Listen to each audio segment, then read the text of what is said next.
ISL ഈ സീസണിലെ നാലാമത്തെ മത്സരത്തിനായി കേരള ബ്ലാസ്റ്റേഴ്സ് ഇറങ്ങുകയാണ്. ഒഡീഷ FC ആണ് ബ്ലാസ്റ്റേഴ്സിന്റെ എതിരാളികൾ. കലിംഗ സ്റ്റേഡിയത്തിലാണ് മത്സരം. ഇത് തുടർച്ചയായുള്ള രണ്ടാമത്തെ എവേ പോരാട്ടമാണ് ബ്ലാസ്റ്റേഴ്സിനെ സംബന്ധിച്ച്. കഴിഞ്ഞ എവേ മത്സരത്തിൽ നോർത്ത് ഈസ്റ്റ് യുണൈറ്റഡിനെതിരെ നന്നായി കളിച്ചിട്ടും വിജയിക്കാൻ ബ്ലാസ്റ്റേഴ്സിന് സാധിച്ചിരുന്നില്ല. ആ ഒരു നിരാശ ബ്ലാസ്റ്റേഴ്സിന് മുമ്പിലുണ്ട്. ആ നിരാശ എത്രയും വേഗം മറികടന്ന് വിജയത്തിലേക്ക് തിരികെ വരേണ്ടത് മിക്കേൽ സ്റ്റാറയുടെ ടീമിനെ സംബന്ധിച്ച് വളരെ പ്രധാനപ്പെട്ട ഒരു കാര്യമാണ്. അതുകൊണ്ട് തന്നെ ഒഡീഷ FCക്കെതിരെയുള്ള മത്സരത്തിൽ എന്ത് വില കൊടുത്തും വിജയം നേടുക എന്നത് തന്നെയായിരിക്കും ബ്ലാസ്റ്റേഴ്സിന് മുമ്പിലുള്ള ലക്ഷ്യം. പിന്നെ ബ്ലാസ്റ്റേഴ്സിന് വലിയ രീതിയിൽ കോൺഫിഡൻസ് നൽകുന്ന ഒരു ഘടകം ക്യാപ്റ്റനും പ്ലേ മേക്കറും ക്രിയേറ്റീവ് ജീനിയസുമായ അഡ്രിയാൻ ലൂണ സ്റ്റാർട്ടിംഗ് 11 തന്നെ കളിക്കുമെന്നുള്ളതാണ്. ലൂണയുടെ സാന്നിധ്യം ബ്ലാസ്റ്റേഴ്സിനെ സംബന്ധിച്ച് വളരെ പ്രധാനപ്പെട്ട കാര്യമാണ്. ബ്ലാസ്റ്റേഴ്സിന് കഴിഞ്ഞ മത്സരങ്ങളിലൊക്കെ നഷ്ടപ്പെട്ട ആ ഒരു മാജിക്കൽ ടച്ച് അല്ലെങ്കിൽ മിഡ്ഫീൽഡിലെ ആ ഒരു ക്രിയേറ്റിവിറ്റി തിരിച്ചു പിടിക്കാൻ ലൂണയുടെ സാന്നിധ്യം വഴി സാധിക്കും. അതിനൊപ്പം നോഹ സദോയ് കൂടി ചേരുമ്പോൾ മികച്ച ഫോമിൽ തകർപ്പൻ ഫോമിൽ കളിക്കുന്ന നോഹ സദോയ് കൂടി ചേരുമ്പോൾ ലൂണയും സദോയും കൂടെ ചേർന്നുള്ള ആ ഒരു കോമ്പിനേഷൻ ഒരു മാജിക്കൽ കോമ്പിനേഷനായി വർക്കൗട്ട് ചെയ്യും എന്ന് തന്നെയാണ് ആരാധകർ പ്രതീക്ഷിക്കുന്നത്.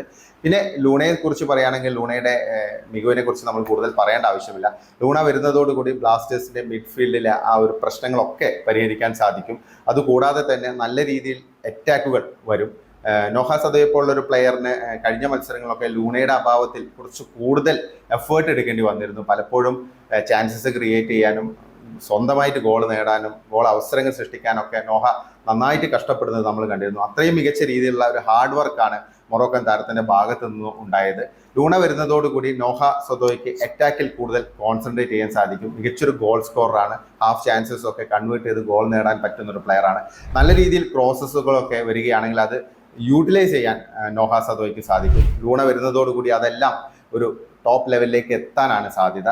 പിന്നെ ജീസസ് ജിമിനസും പെപ്രയും വരുമ്പോൾ അതായത് ഇവർ ആരെങ്കിലും ഒരാൾ മുന്നേറ്റ നിരയിലുണ്ടാവും. ഇവർ രണ്ടുപേരും നല്ല രീതിയിൽ അവസരങ്ങൾ യൂട്ടിലൈസ് ചെയ്യാൻ പറ്റുന്ന പ്ലെയേഴ്സാണ്. അപ്പോൾ ഫൈനൽ തേർഡിൽ ബ്ലാസ്റ്റേഴ്സിന്റെ ആ ഒരു പെർഫോമൻസ് കഴിഞ്ഞ മത്സരത്തിലെ പ്രശ്നങ്ങൾ നല്ല രീതിയിൽ പരിഹരിക്കാൻ ലൂണയുടെ സാന്നിധ്യം വഴി കഴിയും എന്ന് തന്നെയാണ് വിശ്വസിക്കുന്നത്. പിന്നെ ബ്ലാസ്റ്റേഴ്സിന്റെ പ്രശ്നങ്ങൾ മെയിനായിട്ട് ഉണ്ടായിരുന്നത് മിഡ്ഫീൽഡിലെ പ്രശ്നമായിരുന്നു. പിന്നെ റൈറ്റ് വിങ്ങിലായിരുന്നു ഒരു പ്രോബ്ലം. റൈറ്റ് വിങ്ങിലെ പ്രോബ്ലം രാഹുലിന്റെ പെർഫോമൻസ് തന്നെയായിരുന്നു. കഴിഞ്ഞ 3 മത്സരത്തിലും രാഹുലിന്റെ performance up to the mark ആയിരുന്നില്ല. കഴിഞ്ഞ മത്സരത്തിലൊക്കെ വളരെ നിരാശാജനകമായിരുന്നു. അപ്പോൾ KP രാഹുൽ സ്റ്റാർട്ടിംഗ് 11-ൽ ഇടം പിടിക്കുമോ എന്നുള്ളതാണ് ഒരു ചോദ്യം. ഐമനും അസറും ഉൾപ്പെടെയുള്ള പ്ലേയേഴ്സിന് കുറച്ചും കൂടെ പ്ലേയിങ് ടൈം ലഭിക്കുകയാണെങ്കിൽ റിസൾട്ടിൽ മാറ്റങ്ങൾ ഉണ്ടാവാൻ സാധ്യതയുണ്ട്. ഐമൻ കഴിഞ്ഞ മത്സരത്തിൽ അവസരങ്ങൾ നഷ്ടപ്പെടുത്തിയെങ്കിൽ പോലും ഐമൻ വന്നതിന് ശേഷമാണ് കളിയുടെ ഗതി മാറിയത്. കഴിഞ്ഞ 2 മത്സരത്തിൽ നമ്മളത് കണ്ടതാണ്. അസറാണെങ്കിലും നല്ല ഒരു സെൻട്രൽ മിഡ്ഫീൽഡർ എന്നുള്ള രീതിയിൽ നല്ലൊരു ഇമ്പാക്റ്റ് ഉണ്ടാക്കാൻ പറ്റിയ പ്ലെയറാണ്. പിന്നെ വിപിൻ മോഹനൻ അദ്ദേഹം വളരെ കൺസിസ്റ്റന്റ് ആയിട്ട് കളിക്കുന്നു. കഴിഞ്ഞ 3 മത്സരങ്ങളും വളരെ കൺസിസ്റ്റന്റ് ആയിട്ട് കളിക്കുന്നു. ലൂണയും വിപിൻ മോഹനും ചേർന്ന മിഡ്ഫീൽഡ് ബ്ലാസ്റ്റേഴ്സിനെ സംബന്ധിച്ച് ഒരു വലിയ പൂർണ്ണതയാകാനാണ് സാധ്യത. കാരണം അതിലൊരു പ്രശ്നം വരാൻ സാധ്യത കുറവാണ്. പിന്നെ 4 വിദേശ താരങ്ങളെ കളിപ്പിക്കാൻ സാധിക്കുള്ളൂ. അപ്പോൾ അത് ആ ഒരു അവസരത്തിൽ കോയിഫ് ചിലപ്പോൾ പുറത്തിരിക്കേണ്ടി വരും എന്നുള്ളതാണ് മറ്റൊരു വസ്തുത. പിന്നെ ഡിഫൻസിൽ കഴിഞ്ഞ മത്സരത്തിൽ പ്രീതം കോട്ടാലിന്റെ ഭാഗത്തു നിന്ന് സ്റ്റാൻഡ് ഔട്ട് പെർഫോമൻസ് ആണ്. പ്രീതം കോട്ടാലിന്റെ സാന്നിധ്യം ബ്ലാസ്റ്റേഴ്സിന് വലിയൊരു ആശ്വാസം തന്നെയാണ് ഡിഫൻസിനൊപ്പം ഡ്രിൻസിച്ചിന്റെ ഒരു സാന്നിധ്യവും. സച്ചിൻ സുരേഷിന്റെ മിസ്റ്റേക്ക് ആയിരുന്നു കഴിഞ്ഞ മത്സരത്തിലെ ഒരു പ്രശ്നം. പക്ഷെ ആ ഒരൊറ്റ മിസ്റ്റേക്കാണ് ബ്ലാസ്റ്റേഴ്സിന്റെ ആ ഒരു റിസൾട്ട് അല്ലെങ്കിൽ ഒരു സമനിലയിലേക്ക് കാര്യങ്ങൾ എത്തിച്ചത്. പക്ഷേ ബ്ലാസ്റ്റേഴ്സ് സച്ചിൻ സുരേഷിൽ ഇപ്പോഴും ബ്ലാസ്റ്റേഴ്സിന് വിശ്വാസമുണ്ട്. കാരണം നല്ല രീതിയിൽ പെർഫോം ചെയ്തൊരു ഗോൾ കീപ്പറാണ്. ഏതൊരു ഗോൾ കീപ്പറിനും ചില അവസരങ്ങളിൽ ചില പ്രശ്നങ്ങളുണ്ടാവും. അതൊക്കെ മറികടന്ന് സച്ചിൻ സുരേഷ് ആ ഒരു പഴയ ഫോമിലേക്ക് തിരികെ വരുമെന്നാണ് പ്രതീക്ഷിക്കുന്നത്. പിന്നെ ഒഡീഷയെക്കുറിച്ച് പറയുകയാണെങ്കിൽ ഒഡീഷ മികച്ച സ്ക്വാഡാണ്. മികച്ച വിദേശ താരങ്ങൾ ISL എക്സ്പീരിയൻസ് ഉള്ള വിദേശ താരങ്ങളുള്ള ടീമാണ്. ഹ്യൂഗോ ഗോമസും ഡിയാഗോ മൗറീഷ്യയും ഒക്കെ ഒന്നാന്തരം പ്ലെയേഴ്സാണ്. അതിനൊപ്പം അഹമ്മദ് ജാഹോയും പിന്നെ മുർത്താദ ഫാളും ഇവരെല്ലാം വളരെ പ്രൂവ് ചെയ്ത പ്ലെയേഴ്സാണ്. അപ്പോൾ ഇവരുടെ ഒരു സാന്നിധ്യം ഒഡീഷയ്ക്ക് വളരെ ഗുണം ചെയ്യുന്ന ഒരു കാര്യമാണ്. പക്ഷേ ഈ ഒരു സീസണിൽ പ്രതീക്ഷിച്ച ഒരു റിസൾട്ട് ഒഡീഷയ്ക്ക് ഉണ്ടാക്കാൻ സാധിച്ചിട്ടില്ല. ആദ്യ 2 മത്സരങ്ങളിലും പരാജയമായിരുന്നു. ചെന്നൈയിനോട് ആദ്യ മത്സരത്തിൽ 3-2 പരാജയപ്പെട്ടു. രണ്ടാമത്തെ മത്സരത്തിൽ പഞ്ചാബ് FCയോട് 2-1 തോറ്റു.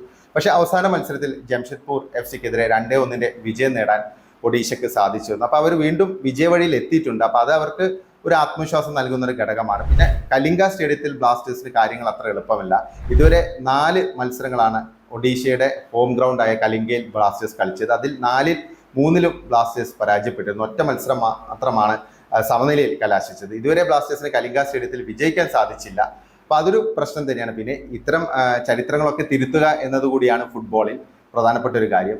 അപ്പം ലൂണ വരുന്നതോടുകൂടി ആ ഒരു ചരിത്രമൊക്കെ തിരുത്തി ബ്ലാസ്റ്റേഴ്സ് ഒരു വിജയം നേടുമെന്ന് തന്നെയാണ് ആരാധകർ പ്രതീക്ഷിക്കുന്നത്.